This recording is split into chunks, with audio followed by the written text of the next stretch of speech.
Political science glossary पर आपका फिर से स्वागत है। ये 20 इम्पोर्टेंट क्वेश्चंस डिस्कशन की सीरीज़ का दूसरा पार्ट है। इसमें हम 20 नए और मौलिक क्वेश्चंस को डिस्कस करेंगे। सबसे पहला क्वेश्चन है, प्लेटो के दार्शनिक राजा होने में शामिल है।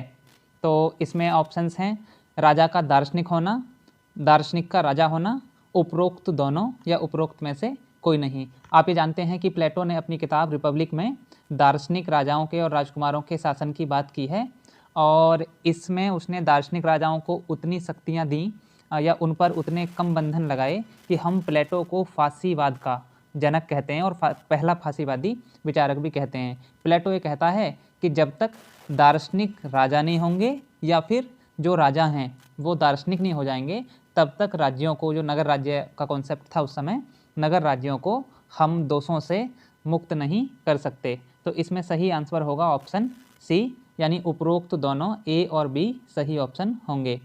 नेक्स्ट क्वेश्चन है, अरस्तु के अनुसार अंतिम स्वाभाविक यानी नेचुरल संस्था जिसमें व्यक्ति अपना पूर्ण विकास कर लेता है क्या है? परिवार, ग्राम, समाज या राज्य? तो आपने अरस्तु की राज्य की परिभाषा सुनी होगी। वो ये कहता है, राज्य परिवार और ग्रामों का ऐसा समुदाय है जो पूर्ण और आत्मनिर्भर जीवन की प्राप्ति के लिए आवश्यक संस्था है। इसलिए इसमें सही आंसर होगा ऑप्शन डी, यानी कि स्टेट को वो अंतिम यानी सबसे ऊंची नेचुरल इंस्टीट्यूशन मानता है। तीसरा क्वेश्चन है इस श्रृंखला का, निम्नलिखित पर विचार कीजिए। पॉइंट्स हैं, अपने युग का शिशु, आधुनिक राजनीतिक चिंतन का पिता, अमंगल का शिक्षक। और इसमें क्वेश्चन है कि उपरोक्त में से कौन सी संज्ञाएं मैकियावेली से जुड़ी हुई हैं। तो इसमें आप जानते हैं कि मैकियावेली को अपने युग का शिशु भी कहा जाता है। उसने उस समय की परिस्थितियों को सबसे बेहतर ढंग से अपने थॉट्स में रिप्रेजेंट किया, इसलिए उसको अपने युग का शिशु कहते हैं। और जो पॉलिटिकल साइंस की हिस्ट्री है, बेसिकली पॉलिटिकल थॉट की, उसमें वो पहला आधुनिक राजनीतिक विचारक कहा जाता है। कारण उसका यह है कि जो स्टेट का कॉन्सेप्ट है राजनीति विज्ञान में, उसको पहली बार इन दी मॉडर्न सेंस मैकियावेली ने ही इस्तेमाल किया। और उसने इटालियन विचारक है चूँकि, तो स्टेट के कॉन्सेप्ट के लिए स्टेटो शब्द का इस्तेमाल किया है। इसके साथ साथ उसने जो मध्यकालीन परंपरा थी राजनीति, धर्म और नैतिकता को मिला देने की, उसको भी दूर किया और उसने पहली बार राजनीति को धर्म और नैतिकता के बंधन या चंगुल से मुक्त कराया।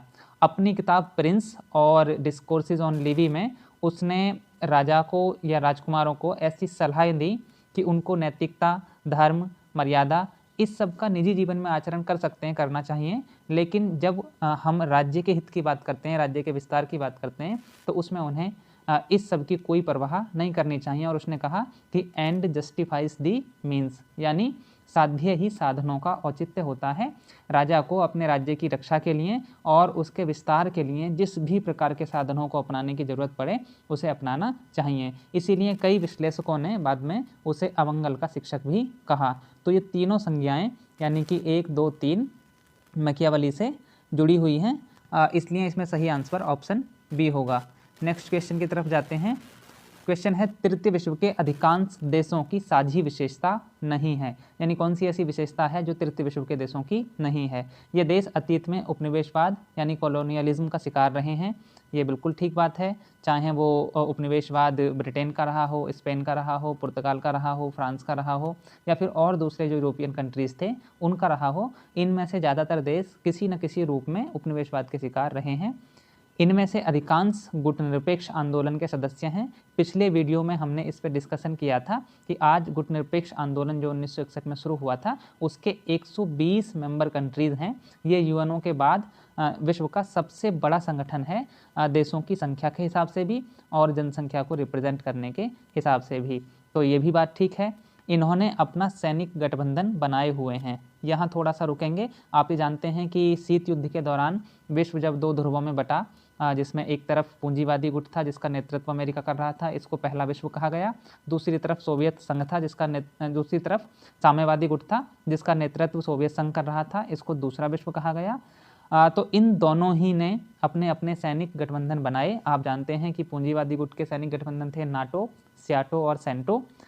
ठीक वैसे दूसरी तरफ जो समाजवादी या साम्यवादी गुट था उसका सैनिक गठबंधन था वारसा पैक्ट, जो 1955 में बना। तो इन्होंने अपने सैनिक गठबंधन बनाए, लेकिन तृतीय विश्व के देशों ने अपना कोई मिलिट्री ऑर्गेनाइजेशन नहीं बनाया है। इसलिए इसमें ऑप्शन सी जो है वो इस क्वेश्चन का सही आंसर होगा। ऑप्शन डी है, इनमें अल्प विकास और लोकतांत्रिक प्रणाली की अस्थिरता की समस्या बनी हुई है।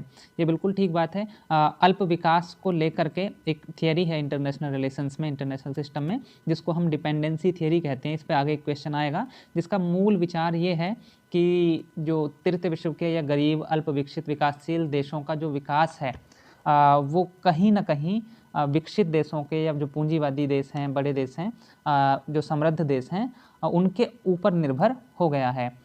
ज़्यादातर देशों ने जो तीसरे विश्व के थे, आज़ाद हुए, उन्होंने लोकतांत्रिक प्रणाली को स्वीकार किया, अपने यहाँ पर लोकतांत्रिक संस्थाएं शुरुआत की, लेकिन उनमें से ज़्यादातर में कहीं ना कहीं लोकतांत्रिक प्रणाली की अस्थिरता की समस्या बनी हुई है। कुछ में ऐसा हो रहा है कि चुनाव हो रहे हैं लेकिन फॉर्मेलिटी मात्र हैं, आप पाकिस्तान को भी देख सकते हैं इसमें। कुछ में ऐसा हो रहा है कि आर्थिक हालत इतनी जर्जर है कि डेमोक्रेटिक इंस्टीट्यूशंस का वर्क करना भी बहुत मुश्किल हो गया है। दूसरे समाजवादी या साम्यवादी देशों की गिरफ्त में आ गए हैं, जैसे श्रीलंका है हमारे पड़ोसी, तो उसकी आर्थिक स्थिति इतनी ज़्यादा ख़राब है कि वहाँ पर इंडिपेंडेंट डेमोक्रेटिक सिस्टम का चलना बहुत मुश्किल हो गया है। कुछ में सैनिक तंत्र आ गया है। पाकिस्तान में 2 बार आप जानते हैं तख्ता पलट हुआ और माने सेना के प्रमुखों ने शासन किया है।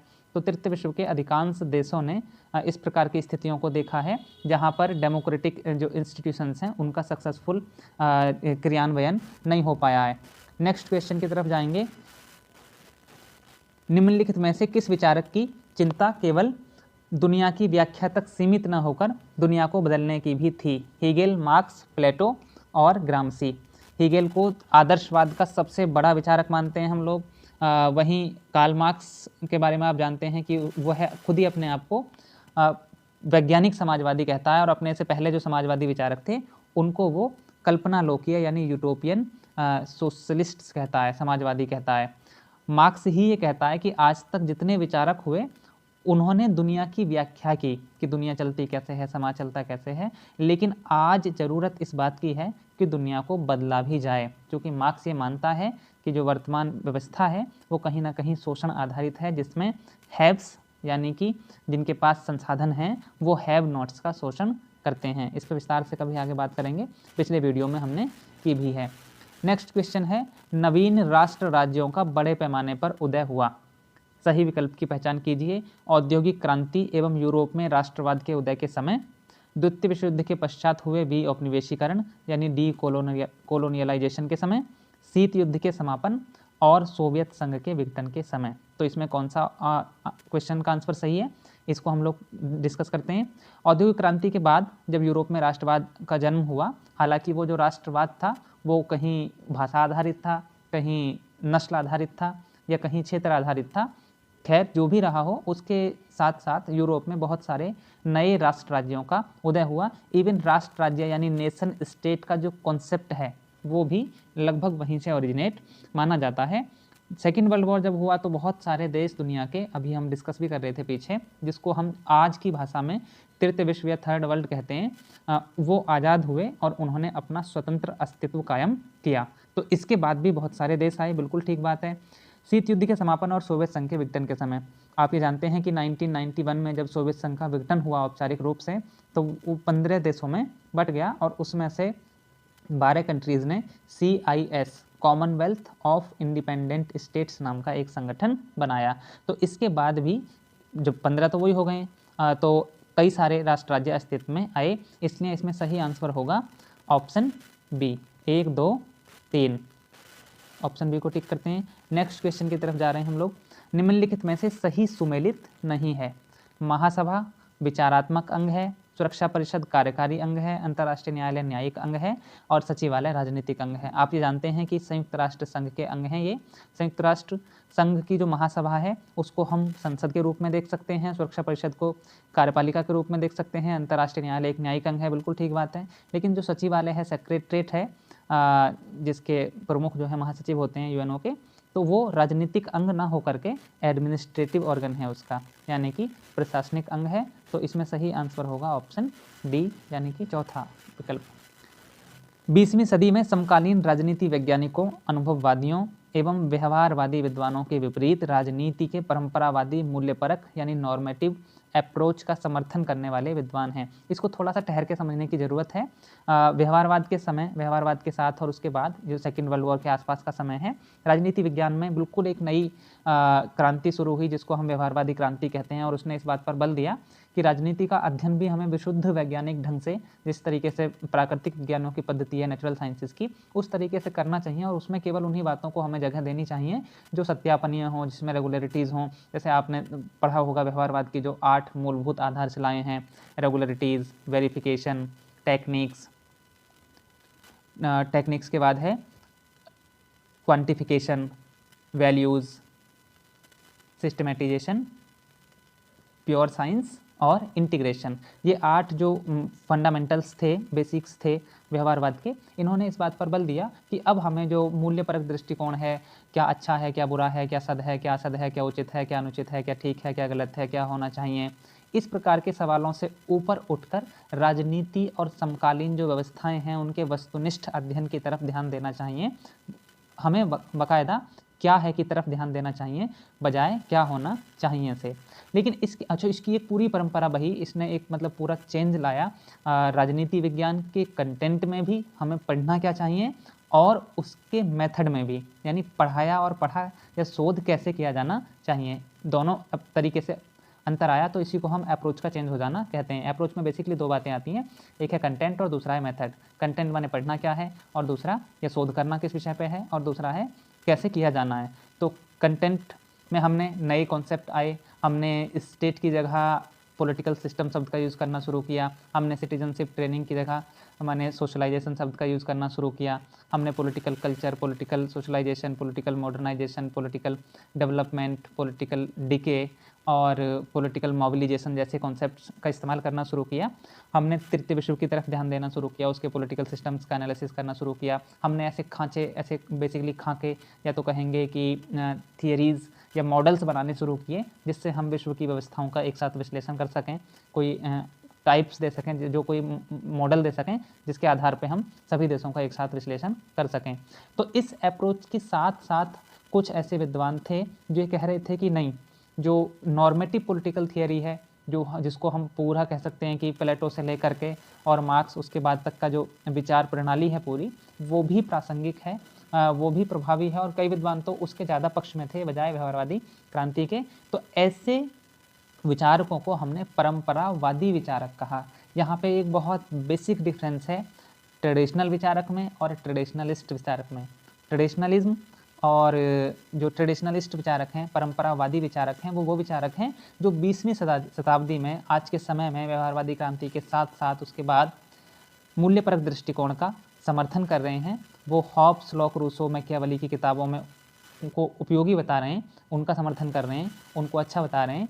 और ऐसे विचारक जो पुराने हैं, जो प्लेटो है, अरस्तु है, उनको हम परंपरागत विचारक कह सकते हैं, वो परंपरावादी विचारक नहीं हैं। परंपरावादी होने का मतलब है कि आज के समय में भी जो राजनीतिक चिंतन की परंपरा के विचारकों का समर्थन कर रहे हैं, ऐसे विचारकों को, ऐसे विद्वानों को हम परंपरावादी विचारक कहते हैं। तो उम्मीद है आपको परंपरागत विचारक यानी जो पुराने विचारक हैं और परंपरावादी विद्वानों में अंतर समझ में आया होगा। तो इसमें एक पूरी श्रृंखला है जिसमें हन्ना अरेंट है, माइकल ऑक्सफोर्ड हैं, लियो स्ट्रॉस हैं और एरिक वर्गलिन हैं। तो इसमें आमंड नहीं है, क्योंकि आमंड व्यवहारवादी क्रांति के समर्थक हैं। आमंड और पावेल ने, आपको मालूम है कि कंपैरेटिव पॉलिटिक्स ए डेवलपमेंटल अप्रोच नाम की किताब लिखी थी, और उन्होंने ही राजनीति के संरचनात्मक प्रकार्यात्मक दृष्टिकोण यानी कि स्ट्रक्चरल फंक्शनल अप्रोच का समर्थन किया था। अल्फ्रेड कॉबन तो बाकायदा डिक्लाइन ऑफ पॉलिटिकल थियरी की बात कर रहे थे, और उन्होंने कहा था कि जो नॉर्मेटिव पॉलिटिकल थियरी है ना, ये एक वस्ट कॉइन है, माने एक खोटा सिक्का है। ये क्वेश्चन पूछा भी जा सकता है किसी से, तो इसको थोड़ा सा ध्यान में रखें। जहाँ भी डिक्लाइन ऑफ पॉलिटिकल थियरी की या रिसर्जेंस ऑफ पॉलिटिकल थियरी की बात आ रही है, आप बिल्कुल सीधा और सपाट समझ लें कि वो नॉर्मेटिव पॉलिटिकल थियरी यानी मूल्यपरक या मानकीय जो राजनीतिक सिद्धांत है, उसी के डिक्लाइन की बात हो रही है, और उसी के उत्थान यानी कि रिसर्जेंस की बात हो रही है। 1971 तक आते आते जैसे ही ये किताब आई जॉन रॉल्स की ए थियरी ऑफ जस्टिस, तो उसने एक नई डिबेट को शुरू कर दिया कि अब भाई रिसर्जेंस हुआ है पॉलिटिकल थियरी का, यानी एक ऐसा ग्रंथ आया है बड़ा, जिसको हम पॉलिटिकल थियरी का एक मानक ग्रंथ कह सकते हैं, नॉर्मेटिव पॉलिटिकल थियरी का, जिसमें नॉर्मेटिव क्वेश्चंस को एनालिसिस किया गया इतने शानदार और इतने बेहतरीन ढंग से। एक पॉइंट और यहाँ पे ध्यान रखें, जॉन रॉल्स के आने के बाद हुआ ये बेसिकली कि जॉन रॉल्स एक केंद्र बन गए। विद्वान या तो उनका समर्थन कर रहे थे या फिर उनका विरोध कर रहे थे, माने चाहे समर्थन हो रहा हो चाहे विरोध हो रहा हो, लेकिन बात किसकी हो रही थी? जॉन रॉल्स की। आप देख भी सकते हैं भाई समुदायवादी हैं वो जॉन रॉल्स की माने आलोचना कर रहे हैं उसके सिस्टम की। या फिर जैसे मैं कहूँ कि रॉबर्ट नॉजिक हैं, उन्होंने तो किताब लिखी बाकायदा एनार्की स्टेट एंड यूटोपिया, तो उसमें उन्होंने जॉन रॉल्स के मॉडल को माने बेकार बताया या अनुपयोगी बताया। तो इस तरीके की जो बात है रिसर्जेंस और डिक्लाइन ऑफ पॉलिटिकल थियरी की, वो किससे रिलेटेड है? बेसिकली नॉर्मेटिव पॉलिटिकल थियरी से रिलेटेड है। पॉलिटिकल थियरी के डिक्लाइन होने का जो एक सबसे महत्वपूर्ण आधार दिया जा रहा था वो ये था कि मार्क्स के बाद, मिल के बाद कोई ऐसा बड़ा ग्रंथ नहीं लिखा गया है जिसने राजनीति की कोई तार्किक व्याख्या की हो या कोई सटीक व्याख्या की हो, कोई बड़ा मतलब ओरिजिनल टेक्स्ट नहीं लिखा गया, इसलिए डिक्लाइन ऑफ पॉलिटिकल थियरी की बात होने लगी थी। इस पर अलग से कभी बात करेंगे। नेक्स्ट क्वेश्चन की तरफ चलते हैं। मूल स्थिति रॉल्स के न्याय के संदर्भ में की सही व्याख्या क्या है? What is the correct explanation of original position regarding Rawls theory of justice? वह सही आरंभिक स्थिति जब मनुष्य संगठित रूप से रहने लगे, वह स्थिति जब राजनीतिक समाज का जन्म हुआ, वह स्थिति जब राज्य का विचार अस्तित्व में आया, वह सही आरंभिक स्थिति जिसमें ऐसे समझौते किए जा सकते हैं जो उचित हों। जॉन रॉल्स पे एक क्वेश्चन आना ही आना है हर कॉम्पिटिटिव एग्जाम में, इसलिए जॉन रॉल्स के जो विचार हैं उनको थोड़ा सा आप सीरियसली स्टडी करें। ओरिजिनल पोजीशन का विचार वो थियरी जो है उसकी जस्टिस की, उसको बताते समय या उसकी व्याख्या करते समय देता है, और ये कहता है कि जिन लोगों को न्याय के सिद्धांत यानी एक न्यायपूर्ण समाज के सिद्धांत विहित करने हैं उनको ओरिजिनल पोजीशन में होना चाहिए, मूल स्थिति में होना चाहिए।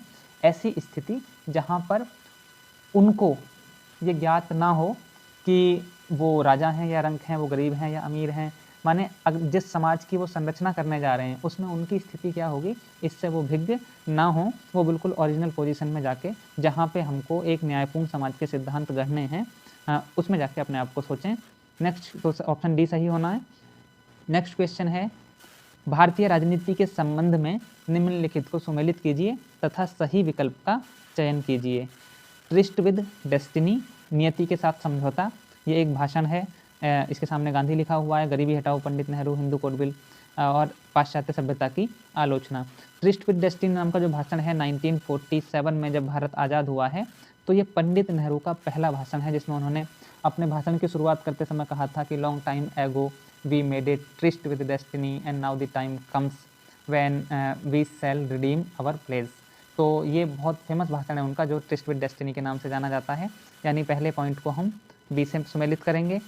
दूसरा है गरीबी हटाओ, 1971 में ऐसा बताते हैं विश्लेषक कि इंदिरा गांधी की सरकार ही इस नारे पर आई थी। हालांकि बाद में 1980 तक जाते जाते जब गरीबी नहीं हटी तो संजय गांधी, रामचंद्र गुहा ने इसका बहुत अच्छे से विश्लेषण भी किया है कि एक सुझाव दिया कि दिल्ली में जितने झुग्गी झोंपड़ी वाले हैं, क्योंकि आमतौर पे जब हम गरीबी अमीरी का विश्लेषण करते हैं या कम से कम जो बाहरी विश्लेषक हैं तो वो राजधानी की तरफ ज़्यादा देखते हैं, राजधानी में लोग रहते भी हैं, तो उन्होंने क्या किया कि राजधानी में जितनी झुग्गी झोंपड़ी वाले लोग थे सबको हटवा दिया। तो आलोचकों ने ये भी कहा कि गरीबी नहीं हटा सके तो गरीबों को ही हटा दिया ताकि ऐसा ना लगे कि गरीबी नहीं गई है ना।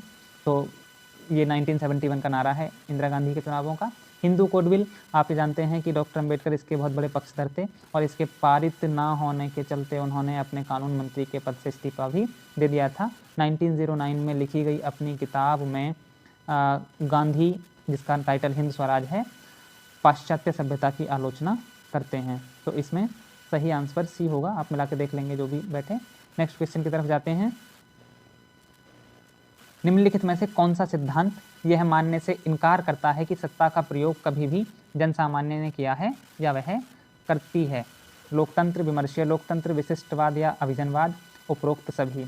तो विशिष्ट वर्गवाद या अभिजनवाद यानी एलिटिज्म का जो कॉन्सेप्ट है वो ये मानता है कि डेमोक्रेसी के नाम पर हमेशा हमेशा कुछ एक चुनिंदा लोगों ने, कुछ कुलीन लोगों ने, कुछ संभ्रांत लोगों ने ही शासन किया है। आपने कुछ एक विचार भी सुना होगा, एक कॉन्सेप्ट है वो आयरन लॉ ऑफ ओलिगार्की। वो ये कहता है कि ये एक लोह नियम की तरह है, यानी ये बिल्कुल होना ही है कि किसी भी ऑर्गेनाइजेशन में, किसी भी संगठन में जो सत्ता है वो धीरे धीरे धीरे धीरे कुछ एक चुनिंदा लोगों के हाथ में चली जाती है, ओलिगार्की बन जाती है, एक विशिष्ट गुट बन जाता है और वही जन सामान्य के नाम पर शासन करता है और जन सामान्य की शक्तियों का प्रयोग करता है। इसलिए वो ये कहता है, विशिष्ट वर्गवाद का विचार ये कहता है कि डेमोक्रेसी कभी भी अपनी रियल फॉर्म में एग्जिस्ट करती ही नहीं है, बल्कि सत्ता का प्रयोग जो है वो लोगों के नाम पर, जन सामान्य के नाम पर हमेशा कुछ एलिट वर्ग के लोग करते हैं। और ये सर्कुलेट भी अगर हो रही है तो एलिट से एलिट के पास ही जाती है, कभी भी जनसामान्य के पास